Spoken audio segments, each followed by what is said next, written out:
Bonjour et bienvenue dans les 4V. Jordan Bonjour. Bardella. Avant de parler de tous ces sujets qu'on évoquait avec Axel de Tarlet, Caroline Cayeux, qui était ministre en charge des collectivités territoriales, a décidé de quitter le gouvernement car la Haute Autorité pour la transparence de la vie publique estime qu'elle a sous-évalué son patrimoine. Est-ce qu'elle a eu raison de le faire ou est-ce qu'on cherche trop de poux aux politiques ? Écoutez, si elle a démissionné, c'est qu'elle prend acte des critiques qui ont été formulées par la haute autorité. Quand vous êtes élu, il y a un devoir de transparence dont on peut débattre. Il peut y avoir des débats. Est-ce qu'il y a trop de transparence ? Est-ce qu'il n'y a pas assez ? Je ne vais pas trancher ce débat ce matin un risque de créer 5 secondes un soupçon permanent sur votre plateau. Si on n'a rien à se reprocher, on ne démissionne pas. Ouais. Voilà. Moi, j'ai été élu député européen en 2019. J'ai fait ma déclaration à la haute autorité qui est publique et disponible auprès de tout le monde. C'est aussi le rôle des élus.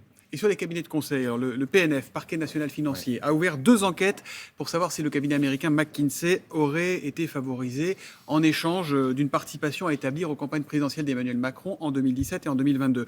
Vous êtes plutôt sur la ligne Bruno Le Maire, que le ministre économique a parlé de dérive et qui dit qu'il y a eu des abus dans le passé avec différents gouvernements, ou sur celle d'Olivier Véran qui dit on n'avait pas le choix, c'était le Covid, on ne pouvait pas faire autrement. Est-ce que vous vous rendez compte que pendant toute la campagne présidentielle, nous avons passé à alerter sur les liens troubles entre l'exécutif, le candidat Emmanuel Macron en 2017 et un certain nombre de cabinets privés, cabinets de conseil privés étrangers, cabinets privés américains à qui on a remis des politiques publiques.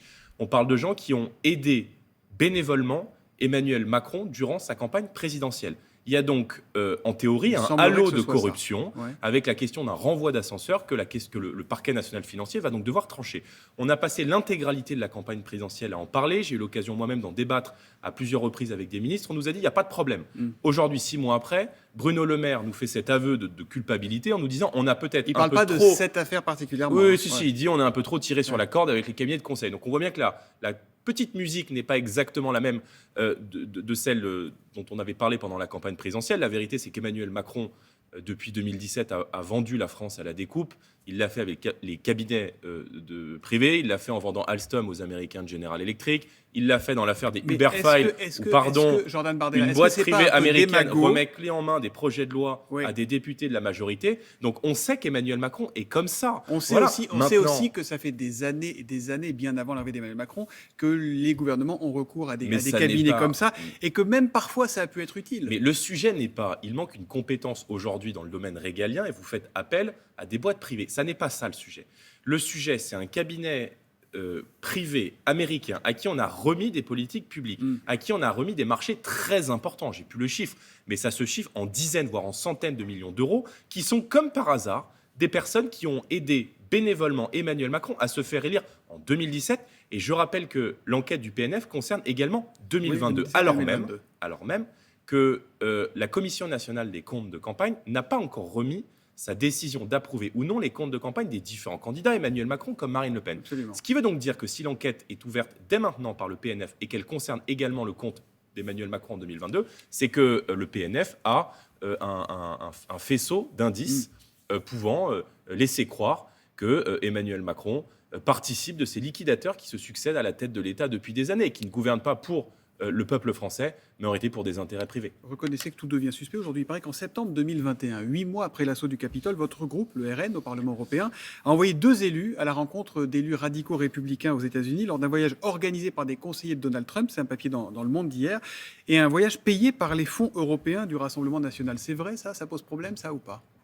Que des députés du... Non mais attendez, pendant la campagne présidentielle, vous nous reprocher d'être trop proche de la Russie, et maintenant que la campagne présidentielle est passée, le vous est général, je ne vous vise pas personnellement, maintenant on nous reproche d'avoir été participé à un événement politique aux États-Unis. Bon, d'abord, les députés européens en question sont des députés d'avoir qui sont payé plus avec des fonds européens du Rassemblement national. Si ça a été payé avec des fonds européens, c'est que ça a été validé par le Parlement européen. Vous savez, quand on utilise nos fonds de députés pour des voyages officiels lors d'événements politiques, c'est validé par l'administration du Parlement européen, premièrement. Deuxièmement, les députés européens dont vous parlez ne sont plus membres du Rassemblement national, ils en sont partis pendant la campagne. Et troisièmement, il est normal qu'un parti politique qui aspire à prendre la tête de l'État, qui aspire à l'Élysée dans quelques années, développe des relations internationales avec tous les pays du monde. Encore une fois, pendant des années, tout le monde a expliqué qu'on voulait rabougrir la France. Ça sert à quelque chose d'aller voir les conseillers les plus radicaux de Donald Trump ? de ça, je vous laisse le jugement. C'est un jugement qui c'est n'est pas un pas jugement, c'est une question. objectif, qui est un jugement subjectif. Pas du tout, c'est une Donald question. Trump, Je vous demande si pardon. politiquement. Aujourd'hui, Non, mais Emmanuel Donald Macron, Trump n'était Emmanuel Macron part rencontrer Joe Biden, qui est président des États-Unis, pour une visite d'État. Est-ce que vous pensez qu'il vaut mieux aller rencontrer des proches de Trump ou des proches de Biden Mais aujourd'hui? qui était président des États-Unis d'Amérique à En cette époque? 2021, c'était. Et donc, écoutez, moi, je Joe suis Biden. je suis très heureux C'était Joe que, Biden. non, puisque nous avions eu l'occasion d'y aller par le passé également. Ce n'était pas le premier voyage d'ailleurs. Au moment de ce voyage en septembre 2021, Joe Biden est président des États-Unis. Mais je vous vais même plus loin en vous disant que nous avions déjà eu l'occasion d'établir des liens avec les représentants du Parti des Républicains aux États-Unis et de nous y rendre avant, pour une raison très simple, c'est que le Rassemblement national aspire à prendre la tête de l'État français et que donc il nous apparaît parfaitement normal de développer des liens, d'entretenir des relations, de dialoguer avec l'ensemble des partis politiques patriotes au monde. Je vous rappelle que Donald Trump a été président de la première puissance mondiale et donc il est normal que nous ayons des liens aussi avec son parti politique qui s'est refait, je crois, même modestement, mais s'est refait une santé lors des dernières élections des midterms aux États-Unis. Revenons chez nous avec le sujet d'inquiétude numéro 1 des Français, Jordan Bardella, c'est le prix de l'énergie. Vous êtes député européen, vous êtes aussi conseiller régional d'Île-de-France.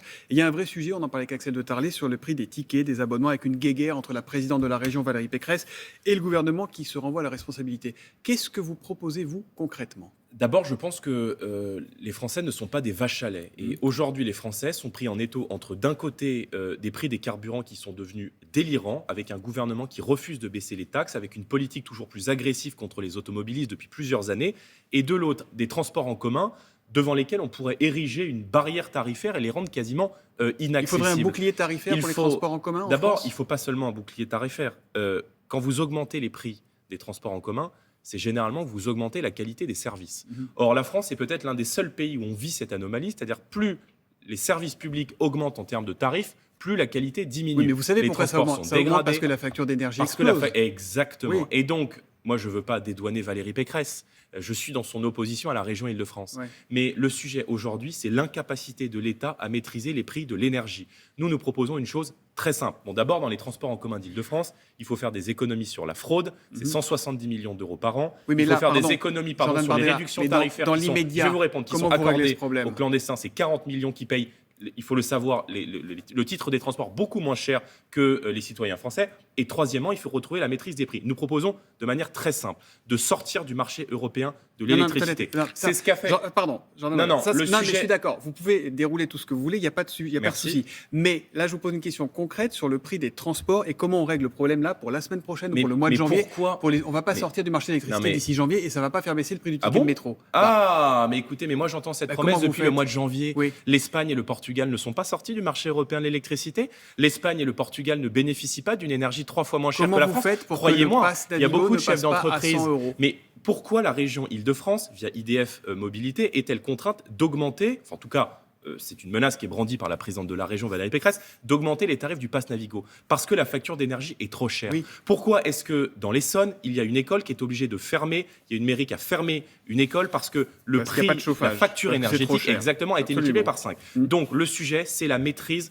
de la courbe des prix de l'énergie. Et la solution Ça, je suis que nous d'accord, mais proposons, pardon. Emmanuel Macron, vous me dites on ne va pas la faire en janvier. Emmanuel Macron l'a promis en janvier 2021, ça n'a pas été fait. C'est peut-être le Si sujet, ça Jordan avait Bardella, mais été ça n'est fait, pas ma question. Je voudrais savoir qu'est-ce que vous eh proposez. ben, vous savez quoi C'est ma réponse. Eh bien oui, mais sauf donc ça ne règle pas le problème. Mais bien sûr que ça règle le problème. Pourquoi Mme Pécresse est-elle tentée d'augmenter son prix du Navigo? Parce qu'elle Vous ne peut l'avez pas dit payer vous-même. ses factures d'électricité. Voilà, merci. Donc elle je dit, vous il faut- donne une elle propose- mesure elle propose- très simple pour baisser la facture de l'énergie. Encore une fois, nos voisins espagnols et portugais l'ont fait et ils arrivent à avoir une énergie 3 fois moins chère que la nôtre.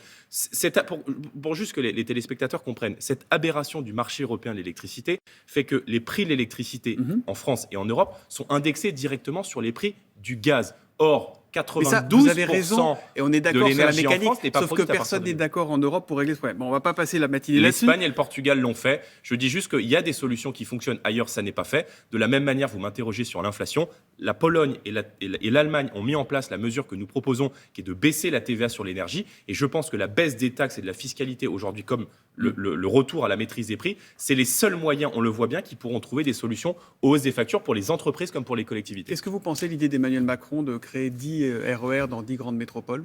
Et je pense qu'il a balancé ça un peu à l'envolée, quoi. Parce que moi, j'ai entendu hier le ministre des Transports, M. Beaune, chez vos confrères de RMC. On lui a posé la question, il a la charge de ce secteur. On lui a dit, mais où, quand, comment, combien? Il a été incapable de répondre à aucune des questions. Donc, ça ressemble à beaucoup des promesses d'Emmanuel Macron. J'attire juste son attention sur le fait que le RER dans les grandes villes, au-delà de l'agglomération parisienne, ça existe déjà, ça s'appelle le TER. Oui, avec une fréquence moins Oui, poussée, mais si on c'est ce pouvait déjà qu'expliquait Axel de rénover, Tarle si tout à vous l'heure. voulez, et faire en sorte que les trains actuels arrivent à l'heure, je pense que pour les Français, ça serait déjà beaucoup et une petite avancée appréciable pour eux. Jordan Bardella, vous êtes depuis quelques semaines le nouveau président du Rassemblement national.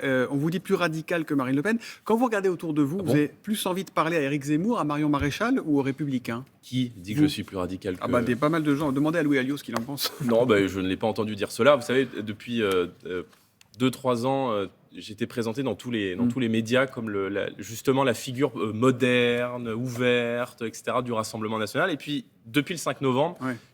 je suis devenu un identitaire plus radical, etc. Moi, je ne suis rien de tout cela. Vous n'avez pas du tout envie de répondre à mes questions ce Je- matin.